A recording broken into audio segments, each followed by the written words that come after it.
I'm gonna show you how to sell anything to anyone, and this is the same sales process and structure that I use to generate over $100 million in sales.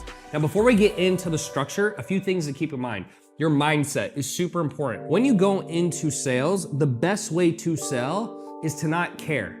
Essentially not give a shit. The less you care, the easier it is to sell. If people get on a call and they feel pressure and they feel that you have to make this money or you're not gonna pay your rent, even if that's true, they're not going to want to buy from you. So when you get on the call, you need to not give a fuck. Pretend that this is a person simply asking you for advice and you're a friend. You don't care what they do, but you care about them. And you're just like, hey, I wanna make sure that you get the right information, you make the right decision, but end of the day, this is your life. It needs to be from that type of attitude. The next thing is how to be ready and be prepared. Before the call, you should be sitting down, pen, paper, and you should have their application up. And so you can start from the very beginning on the right foot. If you're getting to the call late or you haven't looked at an application or you don't have anything, it's gonna be a really tough sales call. Beginners, rookies will sell door to door, right? And that's where I learned a ton of my skills. That is the hardest way to sell. But professionals already know people who are looking to buy what they have. If they're not even looking or they don't have the finances, they're not even gonna get on the phone with them. So make sure that you're ready and prepared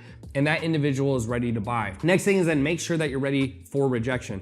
You're only supposed to close 30% of your sales calls over the phone. So that means 7 out of 10 people are gonna tell you no, which means you're gonna get a lot more no's than you're gonna get yeses. The game of sales is like a lot of things in life, is consistency. It's who can do it the longest and continue to keep pushing even when they're losing. So with this in mind, make sure that you're ready for rejection. Now, with that out of the way, what I wanna go through now, we'll get through these next 4, is a little bit of the scripting. Now, when you start a sales call, the way I have it is about 7 points.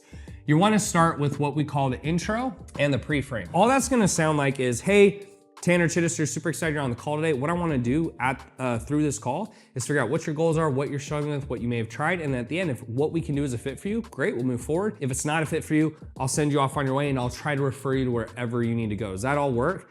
It's super simple. You don't have to do anything crazy. Now, a different way to do the intro pre-frame if you're a beginner and you're not very good at sales, if you're selling B2C or you're selling someone who's less sophisticated, meaning that they're not as attuned to sales or they're not sold very often, you can use a harsher pre-frame. And a harsher pre-frame would sound something like, hey Tanner, so at the end of the call, we wanna see if this is a fit and I'm looking for 1 of 2 answers. Either yes, it sounds good, or no, I don't wanna do this. The only thing we're trying to stay away from is I don't know, or I need to think about it, because if you don't know at the end of the call, you probably should say no, because that means I didn't do a good job. If you're still confused, you probably shouldn't work with us, because my job is to make sure that you're super clear. Does that sound fair? A lot of sales trainers will say, don't do that. And the reason they say not to do that is because if it's a higher level person like myself, that's gonna turn me off because it's a sales tactic. But if you're selling to someone who's in B2C, so business to consumer, or they're not as attuned to sales, it's fine.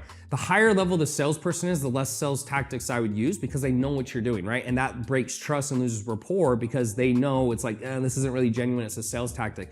Sales tactics can work. You also need to make sure they're coming from the right place, but keep in mind, if they're less sophisticated, you can use more of them, right? You can get away with less sales ability. The more sophisticated they are, it's gonna take a lot more sales ability. So that's the intro and the pre-frame. Next thing is the discovery. The goal of discovery is to ask questions so you understand the entire situation. A lot of times people will overthink this and they try to get way too salesy. Again, pretend you're sitting in front of your friend and your friend says, hey, I have cancer, I don't know what to do. What would you ask? Oh my God, I'm so sorry. What's the goal? Like, what have you done so far? Have you seen how many doctors? Where did you go? What did they say? Did you get a second opinion? You're gonna ask all the questions before you give advice. You're not gonna just start giving advice without any context. Now, a lot of the questions you're gonna ask here, obviously the goal. We can't give advice until we know what the end goal is. So if someone says, I have cancer, and it's like, hey, what do you want? Do you wanna get better? It's like, I don't wanna get better. I just wanna leave my kids a ton of money. I'm gonna give completely different advice. If they say, I wanna recover as soon as possible, great. Or if they say, I don't have any money, like the goals will change based on what they say. So obviously the goal, struggle, what have you tried? Other questions you can ask, because again, we're trying to understand the situation. If it's B2B, I might ask, have you ran ads before? Have you done sales before? Have you ever hired anyone before? If it's B2C, I'm gonna say, are you sure this is what you wanna do? So B2C meaning, let's say they're in the market for buying shoes. It's like, are you sure you want shoes? Like, how long have you been thinking about this? Are you positive you want shoes? Because we need certainty and we need desire and we need finances. Other questions I may ask would be, what's your opportunity cost? This is a question I love to do. So how long have you been thinking about buying XYZ? 6 months. Okay, let's say if you did buy this thing, you'd be making $10,000 a month. So you've lost $60,000. Is that accurate? Or if it's weight loss, you say, hey, so how long have you been thinking about losing weight? About a year. Okay, so we honestly could have lost about 60 pounds in a year. So that basically means you're a whole year behind, right? Is it an option for you not to move forward today if it feels like it's a fit? We're looking to get tie downs. Tie downs mean, yes, I'll move forward if it's a fit. Yes, this is something I'm serious about. Yes, I have finances. A lot of times you can reverse engineer the questions you want to ask by simply knowing what you want them to say. At the end of the day, we want a couple things. We want them to say, yes, I'll move forward today. Yes, I have money. And yes, I understand the opportunity cost by not moving forward. Why? Because at the end of the call, when they start giving you all the bullshit objections, you can go right back to this saying, well, look, you said you lost this much money or this much time not doing it. You said you wanted to move forward today, and you said you have finances.